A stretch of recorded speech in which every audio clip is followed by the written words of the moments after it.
Dalam bukunya Homo Deus, Yuval Noah Harari pernah menulis, ada satu agama baru di dunia ini, yang jauh lebih kuat dari agama manapun. Agama itu bernama data, karena hari ini, datalah yang maha kuasa.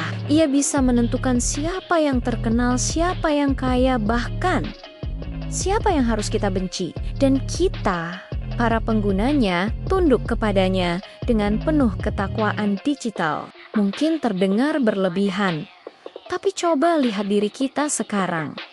Siang dan malam, jari kita berdoa di atas layar yang tak pernah padam.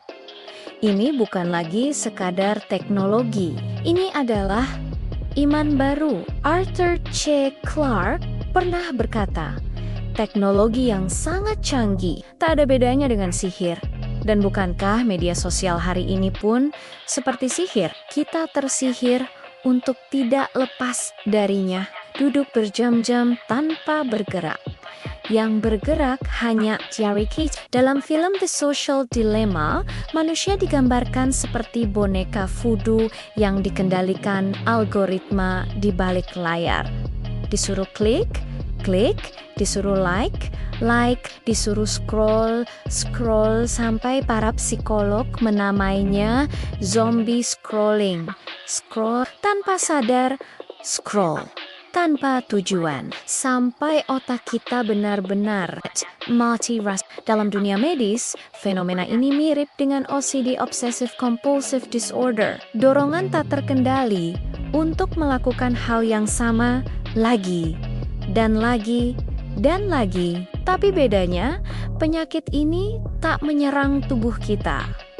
Ia menyerang otak kita sendiri, dan pelakunya adalah zat yang bernama dopamin. Dopamin adalah hormon kebahagiaan. Ia memberi rasa puas setiap kali kita mendapat hal yang kita mau. Tapi dopamin juga seperti candu. Setiap kali kita menonton video pendek, otak kita mengeluarkan sedikit dopamin. Rasanya enak, ringan, menyenangkan. Tapi ketika video itu selesai, dopamin hilang. Dan otak menagih lagi. Itulah mengapa kita terus scroll. Bukan karena kita mau, tapi karena otak memaksa kita untuk terus mencari sensasi itu. Tahun 2024, Oxford menetapkan kata brain rot sebagai word of the year. Artinya penurunan mental dan intelektual akibat terlalu banyak mengonsumsi konten dangkal dan instan. Ciri-cirinya malas bergerak, sulit fokus, cemas tanpa sebab, tidak tahu harus berbuat apa. Seolah hidup ini jadi tanpa arah. Ironinya, kita mengira ini masalah motivasi. Padahal, ini bukan soal semangat, ini soal kerusakan sistem saraf. Otak kita perlahan membusuk. Otak manusia adalah struktur paling kompleks di alam semesta. 100 miliar sel saraf dengan 1000 triliun koneksi. Itu ratusan kali lebih banyak daripada jumlah bintang di galaksi Bima Sakti. Tapi, ada yang lupa kita pahami. Otak tidak seperti hard disk. Ia tidak menyimpan file, ia hanya menyimpan proses berpikir. Tanpa berpikir, koneksi di otak tidak terbentuk. Einstein pernah berkata, "Saya bukan sangat pintar, saya hanya bertahan dengan kerumitan lebih lama." Artinya, bukan kepintaran bawaan yang membedakan kita, tapi kesabaran menghadapi kerumitan. Tahun 90-an, dua ilmuwan, Mark Rosenzweig dan Edward Bennett, melakukan eksperimen terhadap tikus. Mereka memisahkan 3 kelompok. Tikus sendirian, tikus ramai, tapi tanpa aktivitas. Tikus ramai dengan mainan dan tantangan. Hasilnya mencengangkan.